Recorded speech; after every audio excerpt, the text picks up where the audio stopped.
A light magnitude 3.1 earthquake hit 89 kilometers, 55 miles, away from Carlsbad, New Mexico, United States, in the late afternoon of Saturday, June 7, 2025 at 7:44 p.m. local time, GMT-5.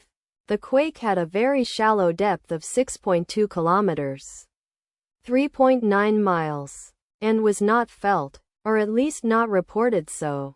First to report, EMSC after 11 minutes. Data source from Volcano Discovery. Did you feel it? Let us pray. May the earthquake that occurred not affect our brothers and sisters there. May the earthquake not happen again.